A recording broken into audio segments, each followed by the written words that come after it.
Hello, good afternoon. It's our 3 p.m. again on Saturday, and yesterday was July 4th.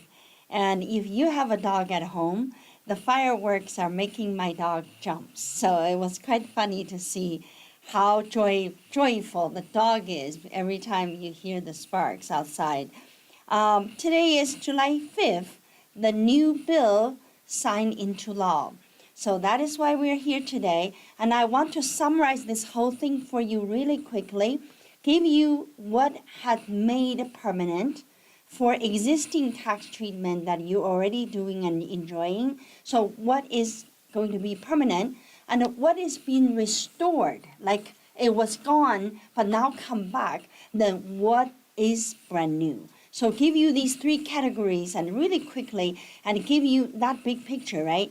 A lot of times for our small, medium-sized business, we don't need to know the whole bill from page 1 to page 950. We just need to know the areas, the items that related to us. So with you as my client, I kind of felt like I know exactly what you would want to know. So I'm just picking and choose on the information and give you what I know as of now. Of course, with time, each one of these new law will be interpreted and the new form will come out, things will develop, right? So with time, we will dive into much more details. But for right now, and let's just understand what is being permanently done, what is being restored, and what are the brand new stuff in this bill related to small business. This is our firm's website, communitycpa.com. I encourage you to get to know us. And we are ordinary people with extraordinary brains. Trust me, we are a bunch of very smart people. We know how to help you. If you're serious with your business, you should come to Community CPA. And this is our YouTube channel, and you can always find our recording after fact. If you heard someone saying that, there is a video really good on YouTube channel, and go find it. You type into Community CPA, you'll find all of our 1,300 videos, and you can use the magnifying glasses in our homepage and search for keyword. Say one big beautiful bill, and then you will see all the webinars we have related to it. Of course, today will be the most recent one, right? We're talking about today. About our firm, we're great. we have 5 different branches. We have 40 some, close to 50 professionals. You'll find out who we are. This is the 2 books I wrote in the past, and I haven't really had my 3rd one coming out yet, but there's 4 book series, 8 a.m., 10 a.m., 2 p.m., and 6 p.m. So the 2 p.m., 6 p.m. are still, I'm still cooking it, so not done yet. All right, no responsibility disclaimers. As you know, we do our best, okay? And this is free webinar and knowledge hand over to you. We want you to do it yourself. And this is whole channel. Our channel purpose is not about marketing ourselves. Our channel is for the purposes of you learning what we know and do it yourself. That's really the whole reason why we even have this channel. All right, that one big beautiful bill act. So now, see, it is no longer a proposal, it is act, it is ACT, it is the law, it is set in stone, it's done, right? On July 3rd, finally the Congress passed the bill. So July 4th, which is everybody's vacation holiday, and President Trump signed the bill into law on that day. I thought he had some celebration of July 4th somewhere. I don't know whether that's in Washington, D.C. or Mar-a-Lago, but he signed that into law on July 4th, which is yesterday. So now I want to tell you that I don't know the abbreviation of this bill yet. Maybe it's called OBBBA. That is just like so obsessed. It's like OBBBBBBBA. right? But just help you to remember. This is related to TCJA, tax, the tax code, the Tax Cuts and Jobs Act, done on 2017. That was President Trump 1.0 time. Now is 2.0 time, and this is another significant bill that impacts everybody in United States of America. Okay, so the structure we have today on our webinar, 3 things. We're going to talk about the list of what made permanent, okay? Made permanent from the TCJA, from the previous 2017 tax change. Then the second one, we're going to talk about what was restored. Restored, so now it's coming back to us, right? Those are provisions, and I'll give you a list on that. Then what is brand new? What is brand new? That I know you're eager to know, so let's go ahead with that.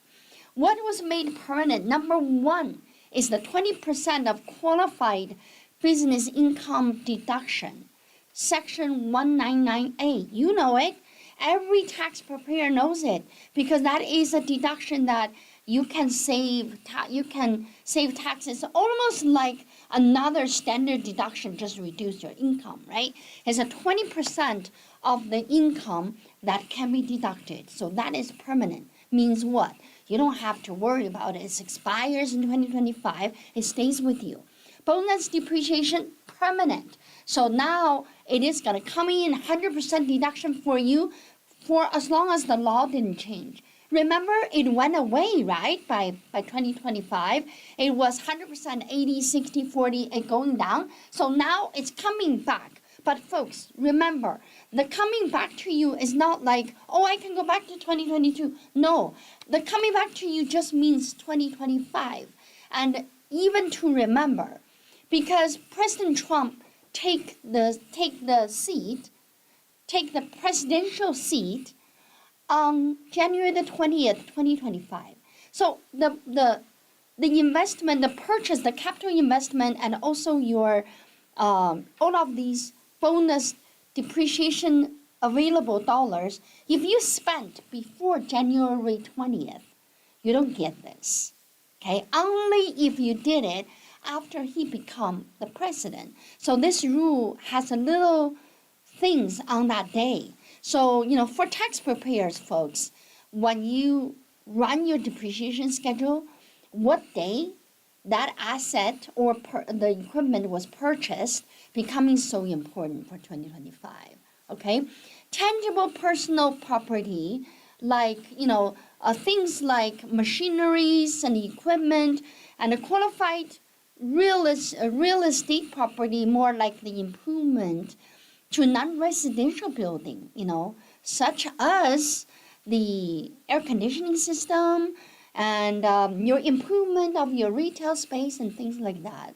And the software off-shelf, those big ones you buy, and those are 100% bonus depreciation, 100% write-off. And increase the section of 179 expensing limit. That is permanent. It's 1 million plus qualifying property annually. 1 million. Okay? So equipment, machinery qualifies, computer software qualifies, office furniture qualifies, and a certain vehicle qualifies, improvement to non-residential buildings qualifies. So that's 179. You can combine these two. To deduct, okay? So if you also know that what made permanent would be the simplified accounting method. That's actually very important. And under $25 million gross revenue, you no longer need to worry about doing accrual accounting and your inventory first in, first out, all of these things and that make you feel like you are a small business, but you were tied with a big jacket. So now this is simplified for you. 25 million and under, don't need to worry. You can be on cash method. Estate gift tax exemption. Everyone every rich people is waiting for this one. $13 million per person. For a couple, $26 million. Permanent means that they don't go back to Obama. President Obama's time was $3 million. All right. So just so to tell you that this estate gift tax exemption is kind of is death tax, right? Like after you die, if you count all your belongings, it is over $13 million, then you pay estate tax. But if it is less than $13 million, and if a couple is less than $26 million, then you don't pay tax. That saved a lot of middle-class people in terms of worry about death tax, worry about estate tax. Now you don't, and it's permanent now, and there's no worry.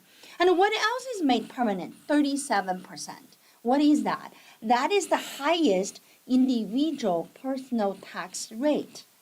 Okay, individual personal tax rate was 39.6%. So the Job Act reduced it down to 37. So now it stays there. Corporation tax locked at 21%. Remember, the Job Act made it 15%, and during President Trump's time, and President Biden come in, raised it back into 21%. But now this particular OBBBA made it 21% permanent. So that made a lot of corporations very happy because this is a very low rate for large corporation. I mean, for small business owners, you also are impacted. If you have a C corporation and you know about this 21%, it is pretty good, right? So, with all of these changes, and what we want you to understand is those law, when that applies to you, use it fully. And if you don't know it, how would you be able to use it? You don't need to be a tax preparer, but all I want you to hear is the buzzword, right? Oh, did you do this? Did you do that? I heard of this, I heard of that. And that's enough. That would guide you, tax preparers, to do your taxes right, folks, right? All right, so this is what made it permanent. Now, let's look at our second category. What provisions were restored? NOL carry restated, carry back restated. So you have a NOL, net operating loss. You have a loss. Have you ever realized that the carry back was gone? It was gone, right? And after pandemic, and no more carry back. And you're like, Ying, I lost money in 2024. Can I carry it back to 23 and 2022?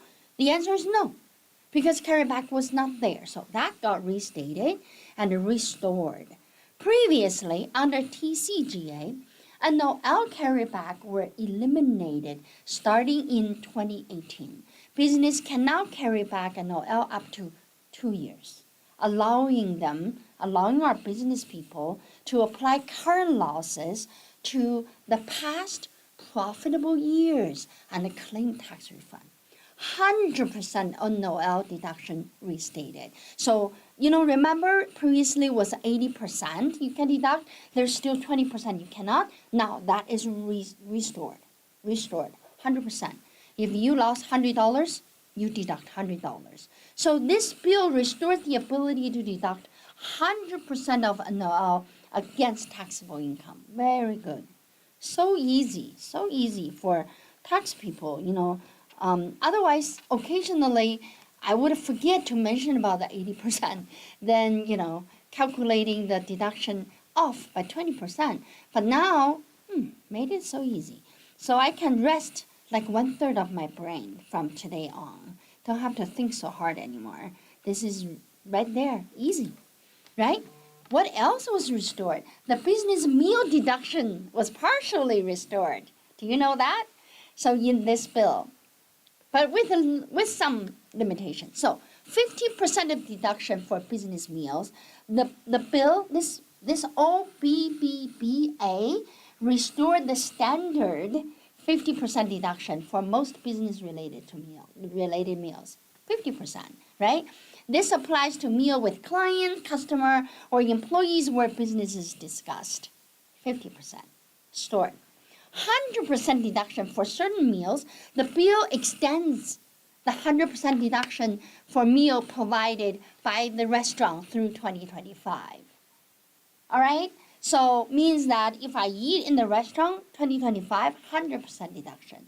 This is originally made available during the COVID time, remember? Right? And it's meant to support the restaurant industry. So now this is coming back for 2025 through 2025. So you can still do that in year 2025. This is the government side of push for encouraging people to go, business people, to go to eat in a restaurant. What else? Business interest expense deduction was adjusted with less limitation to the deductibility of business interest expense. So the calculation of how much interest expense you can deduct, it used to be a lot more limited, but now they loosen it up. They like, oh, you can add, in this calculation, you add your depreciation, so you can deduct a lot more, okay? So this provision is permanent. That means they won't go back and forth with this difference anymore. It's really confusing for business folks. I know I had at one time, back in May, I did this bill interpretation at the proposal stage, which I have a calculation example of how this interest expense deduction would get better if the bill get passed for this. So there is a numerical calculation in that webinar. You can go search for that.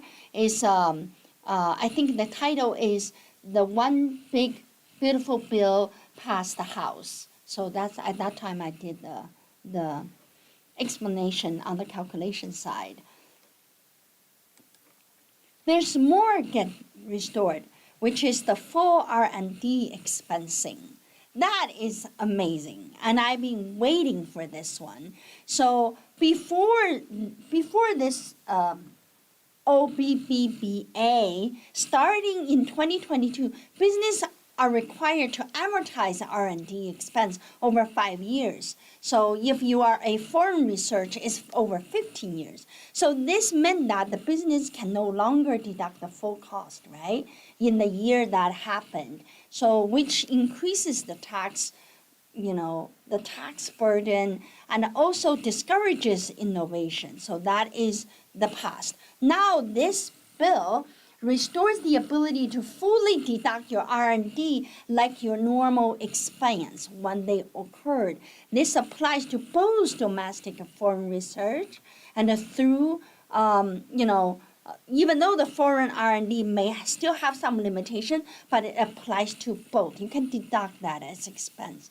Of course, you expense that out, you also get R&D credit calculation. So this is the R&D bill got restored, and I'm really glad to see that. And folks, if you have R&D expenses in 2022 and you have not done anything, and this bill allows you to go back to amend your 2022 and catch up on your deduction and on your credit application. And rebuild manufacturing facilities are the brand new initiative. So now we get into our third category. What's brand new, right? So rebuild manufacturing.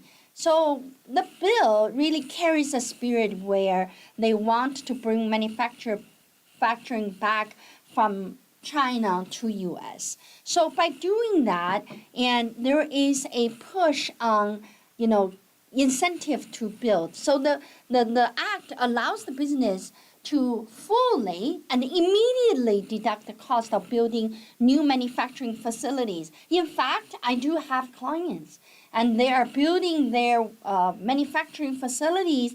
They're improving their factories. So that means is fully, immediately deducted. All right? The temporary provision is retroactive to January 19, 2025. You see? So this one is, go back to January 19. If you finish your manufacturing building before that dip, before the 20th of January 2025, then you don't qualify for that. But this one is is starting from January 2025 to January the 1st, 2029, which means the end of 2028. So just know that this is a promise that President Trump did to incentivize more manufacturing coming to America. And I know, the bill itself is to encourage the chip making factories, but really it applies to all the factories.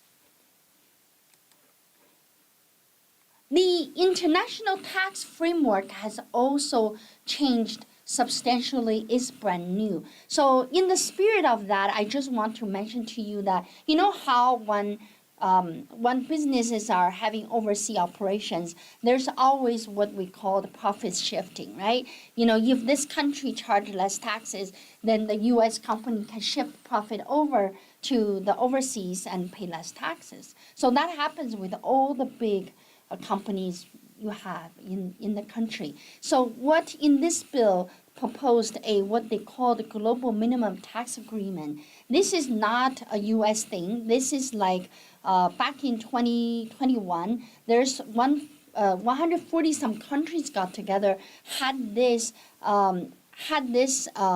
agreed to this rule, like to implement this baseline 15% taxes to level the playing field so profit shifting doesn't really happen. So with that said, and this is a one big change, but for small medium-sized business, if you don't have operation, different country operation, and you would not be, this would not be a tax code you care about. But what I just want you to know that in this whole brand new stuff and the international side of things are coming into play, the government, the White House had made significant effort to make sure that profit shifting doesn't happen at the top of the food chain. Charitable contribution deduction is also brand new in the way that the rule got changed. The old rule for the company, the corporation would deduct charitable contribution up to a certain percentage of their taxable income. For example, usually is 10%. So if you make 1 million, 10%, and you can donate $100,000, right? But the new rule now is calculating differently. So it is saying that exceed whatever donation you make. If it is exceed 1% of your taxable income, then the rest of it is deductible. So example would be a corporation has a 1 million in taxable income and donate 20,000 to charity. Then only 10,000, which is 1% of 1 million, all right? That's 10,000. And so 10,000 not deductible, that become your base, then the other difference is deductible. So this is to encourage a large donation. This rule will cause people to do $1 million donation because then they only need to lose the 10,000 donation. The rest of 900,000 is all deductible. So just want you to know the rule changed in such a way that encouraging large donation, not little itty bitty small donations. For individual donation, the old rule says that you can itemize the deduction, you can itemize the charity contribution up to 60% of their adjusted gross income, right? So let's say your AGI is 400,000, AGI is 200,000, then 60% of 200,000, it is 60%, 18,000, right? You can deduct out of that. But the new rule says that only the portion of donation that exceeds 0.5% of AGI is deductible. So if you have $200,000 in AGI and you donate 5,000, so you use the 200,000 times 0.5%, that gives you 1,000. So that 1,000 is your base. You don't deduct, but you deduct 4,000. Make sense, right? So the old rule will allow you to deduct the 4,000 or 5,000. So that's kind of where that goes. All right, so workers who receive tips and overtime. This is brand new, and this particular rule really gives a lot of work in the back end. Okay, imagine that if you receive tips, if you also receive overtime work pay, basically that the new rule is that is not taxable. Of course, there is an income limitation, right? If you make a lot of money, it's taxable. So the employee who works in a job that traditionally receive tip could deduct up to 25,000 in tip income from their federal income tax, while workers who receive overtime could deduct up to 12,500 of that extra pay. And you know the language in the bill is about federal. So I'm not sure the state will follow, but at least you save the federal income tax, right? Then, you can imagine that on your W-2, and if you earn tips, that tips would be listed separately. Then your tax preparer knows not to charge your taxes on that tip as long as your income is low, as long as the tips total is less than 25,000. So there's a lot of little gadgets, right? Little guardrails to make sure that you're taking advantage of it and not overextend your benefit. So this is still in the development, but the law is there. So it has to be implemented for 2025. And what else are brand new? All the other brand new, and this one I just gonna mention the spirit of the energy side of the work. So certain credit Trump administration wants to phase out, and you probably hear a lot of drama between the electronic vehicles and versus the other energy, the energy tax incentives that was listed in the Inflation Reduction Act. So those are phasing out. But there's also energy generation and storage credit that is increasing. So the wind solar investment and production credit that will be ended. So the government is taking different approaches to different incentives on the renewed energy and all the renewable energy and those generation or storage. I don't know. This part of scientific things I don't really quite get it, but I just want to say that if you are thinking of putting solar panels on your roof and you're too late because they are phasing that out. Okay. There's also other brand new stuff out there. And remember, since Job Act came out, on Schedule A, the people who lives in the state where we pay income taxes and we lost that deduction, our Schedule A kind of shrinked, right? Because we only allowed to deduct taxes up to 10,000. I mean, even property tax in some states are way over 10,000, so there was not enough deduction for the tax side of things. That was TCJA was pushed out like that. I told that, in one of my webinar, I said that the reason there is no consideration about the income tax paying state residents because, President Trump lives in Florida, he never paid Florida individual tax, so that's why, and he is not too concerned about that. He didn't really pay attention to it. But during his campaign time, he actually did promise to restore that. This is what he did. The new bill, the cap is increased to 20,000 for married couple. So basically, it was still 10,000, but this time they're saying that, okay, if you're a married couple, you got two people on the tax return, give you 20. So that's what that is.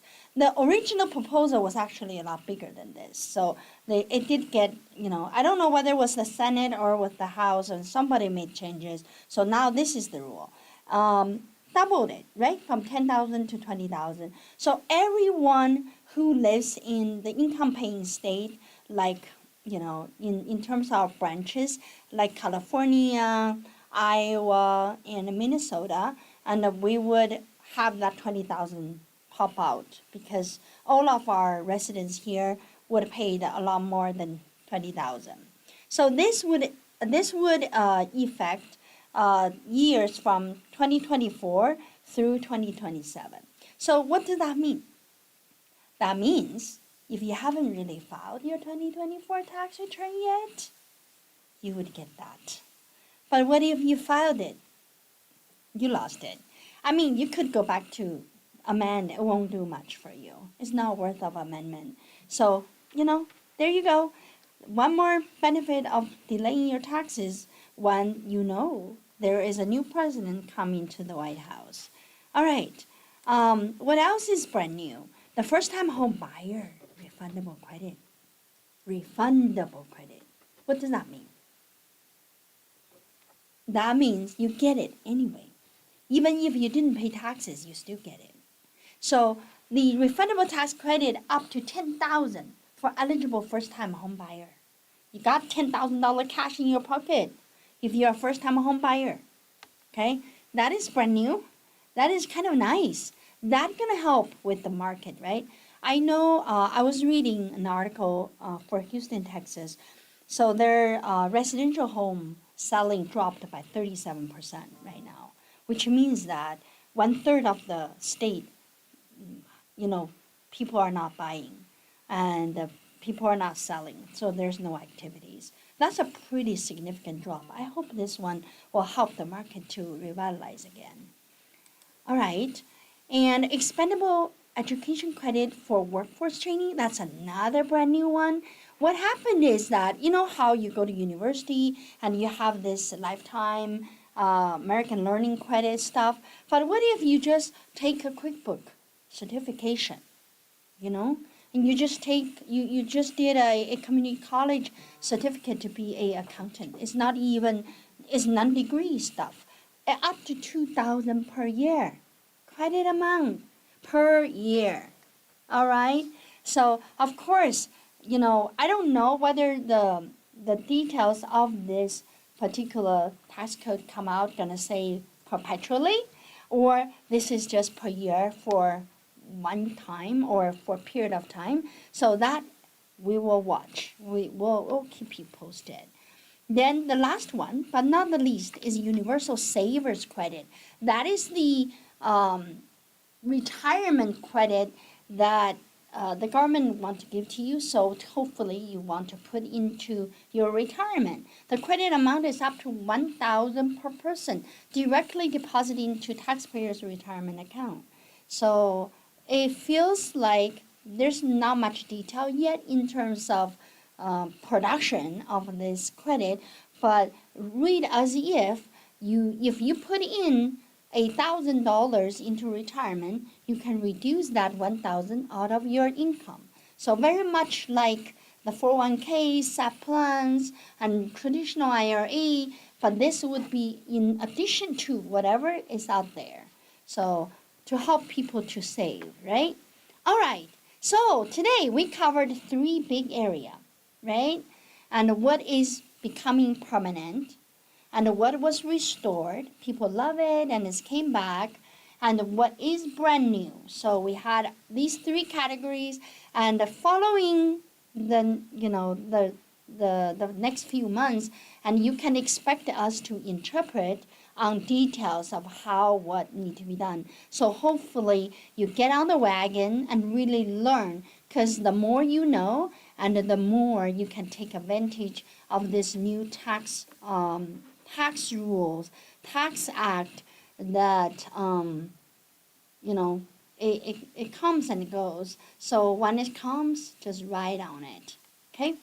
All right, so this list of our partners at our firm, and I encourage you to look us up and book our time, and we'll come online to talk to you. That is how we can efficiently resolve your issues. And of course, I am the one listed on the top. And then you also can book us for a free discovery call that is done by Dan. So you can, he's one of our partners, so you can reach out to him. And we are a office open 6 days a week, Monday to Saturday, not just during the tax time, but year round. So you can contact us, and remember to subscribe to our YouTube channel, because that's really an effective way for you to have one place to learn something solid. We're not entertainers, so don't expect to have such a good time. You can drink beer and, kick off your shoes and relax and listen to us. But at least if you're in the learning mood, you put us on and drive your cars, and you can learn something from us. We give you the real knowledge where other places you can't get it so concentrated. We're just a dose of pill for you, then you become genius. Don't you want that pill? Yes, we offer that. All right, I'll talk to you again, and happy July 4th, belated, but I hope you had a great time yesterday. Okay, bye-bye.